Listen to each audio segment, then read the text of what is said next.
My name is Brian Amwai. This is Trending News. Welcome to the program. We start on the security front. Interior Cabinet Secretary Kithure Kindiki has today emphasized that the government has initiated a security operation in response to threats of terrorism and violent extremism in northern Kenya and upper coastal regions, including Tana River and Lamu counties. Now, the operation involves the deployment of special forces and elite units tasked with pursuing and neutralizing armed criminals.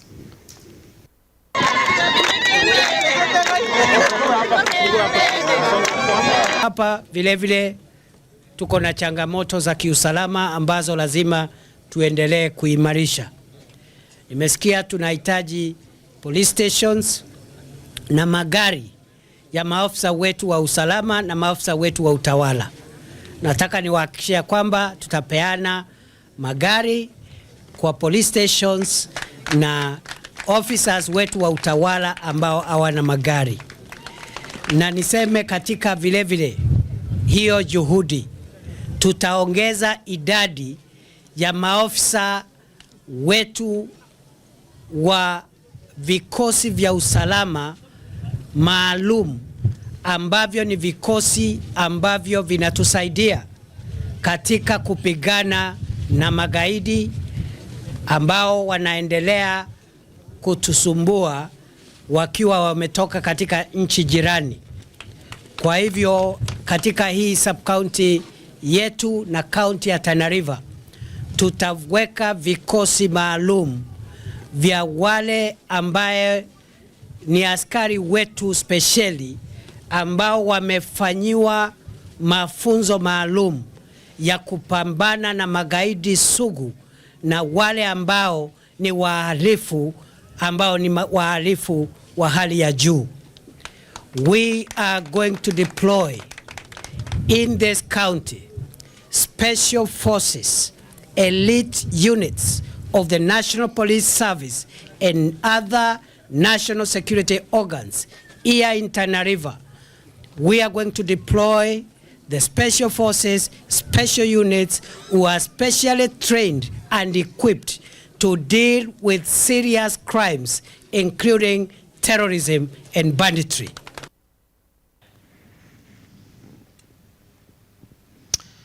The government has assured Kenyans that their data will be protected as the National Digital ID, alias Maisha Number, is set to be launched end of this month. Now, speaking in Nairobi during the start of an awareness campaign, Immigration Principal Secretary Julius Bitok hosted civil society as one way of bringing about inclusion of the public, especially from those marginalized communities, aiming to build public confidence. I'm happy to report to the country that we have discussed several things, including UPI, including third generation ID, digital ID, and national master population register. And the objective of this breakfast is to reach out to the civil society, to be able to engage them, to be able to get their ideas, because we want to make this process an all-inclusive process where every Kenyans from all walks of life are able to get an opportunity to give their opinions, to give their feedback on the implementation of national digital ID. As you may be aware, this has been a journey which the country has worked for some time now. There has been quite a number of attempts to implement a national digital ID. But this time around, we are saying we are not going to go alone as government. We want all the stakeholders, all the partners, including the civil society, including the religious groups, including the private sector. We are saying we all have to come together to be able to implement this very important national digital identity project. We are saying we are implementing this national digital identity project because it's going to be a game changer, because through national digital identity, the government will guarantee Kenyan people of the security of the documents, because we are going to have a system which is foolproof, that's going to ensure that whatever document you have is authentic, and that whatever you want to transact with, whatever you want to go to the hospital with it, every institution, whether it is banks, whether it's hospitals, whether it's educational institutions, you have a document that is able to reflect who you are and is also clear and is also accurate in as far as identity is concerned. The design of the UPI and the third generation digital ID, that it is based on 3 principles. The first is public safety. Ensuring that data protection, that your privacy as Kenyans is protected by design. Now, Governor Simba Arati has distributed 106 wheelchairs to selected PWDs, highlighting his government's commitment to their well-being through various initiatives such as Simba Shelter, bursary scholarships and hospital insurance. PLWDs also enjoy benefits like 30% inclusion in government programs, procurement awards, healthcare support and access to credit funds.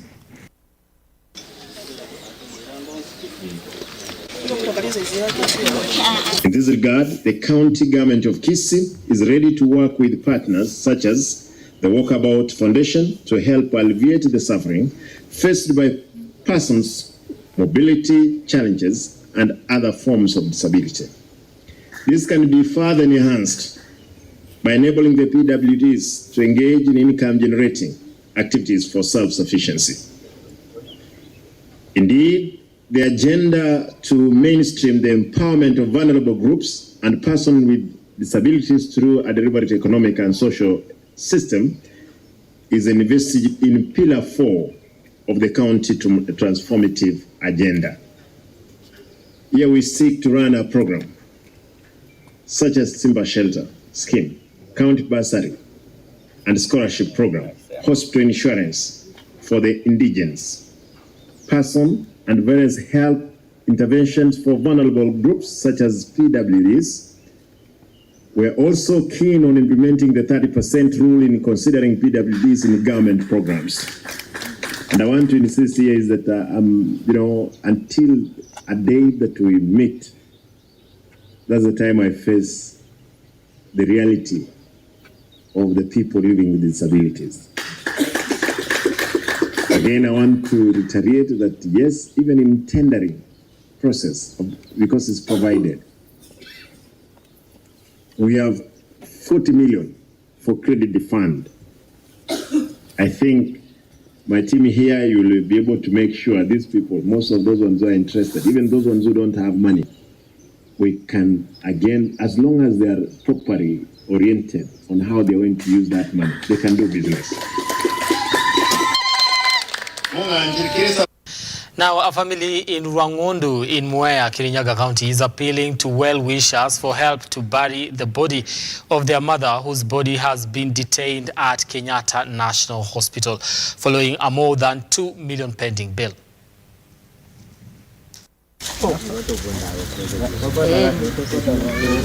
Tumekuwa tukifanya maombolezi kila siku tangu madhe apumzike. Sasa ni mwezi na nusu tumekuwa tukifanya maombolezi, lakini watu ni kama wamefika mahali wamechoka. Hata ukiangalia viti ni familia, tunakuja tu kama watu wa familia, tunashindwa kuomboleza, tuko na wakati mgumu, wakati mwingine unaona tunaanza kulia, tumeshindwa tutaanzia wapi, tutamalizia wapi. Kwa sababu mtu mwenye tulikuwa tumeambiwa anaweza tusaidia ni MP, na akatuambia tumtumie details za madhe. Wakati tulimtumia hizo details, akatuambia juu ni private wing, hana uwezo wa kutusaidia, alikuwa anafikiria ni huku chini angetusaidia, lakini huku private wing kuko na ungumu wake. Ombi letu kwa Samaria wema, na waomba tu mtu saidie tuweze kutoa mama yetu private wing, tuweze kumpatia tu send off. Sababu hii mzigo imeturemea, tumejaribu, tumefika mwisho, tumengangana, tumeuza, tumeona hakuna lingine. Sasa tunawaomba tu wahisani wema, muweze kuingilia, muweze kutusaidia. Hiyo tu ndio naweza kuwaambia tu. Sasa ile kazi yote tulikuwa tunafanya huku imesimama karibu kwa mwezi moja, hata hatujafanya kazi. Sasa tunafikiria tukipata mtu wa kutusaidia tunaweza sikia mzuri. Tukipata mtu wa kutusaidia tunaweza tu. Hii safari imekuwa ngumu. Hata hatuwezi sema tuko na roho kwetu. Hii safari ni ndefu. Sasa tunaomba penye tunaweza saidiwa iwe fupi.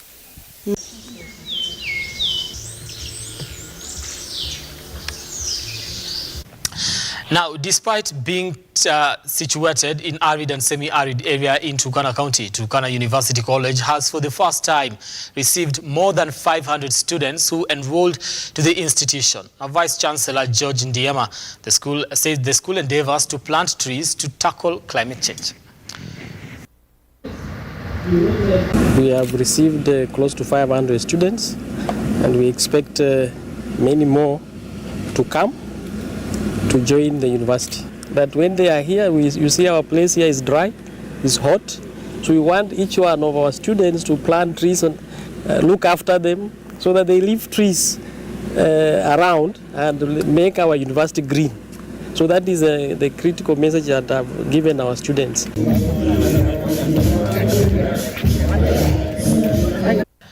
Now, the Kenya Forest Service has begun the implementation of the Plantation Establishment and Livelihood Improvement Scheme, an initiative aimed at rehabilitating degraded natural forest areas. Now, speaking when she presided over the signing of 5 plants in Nakuru County, Deputy Chief Conservator of Forests, Beatrice Mbula, has called for fast tracking of renewal of participatory management plans for Community Forest Association in a bid to boost forest conservation efforts.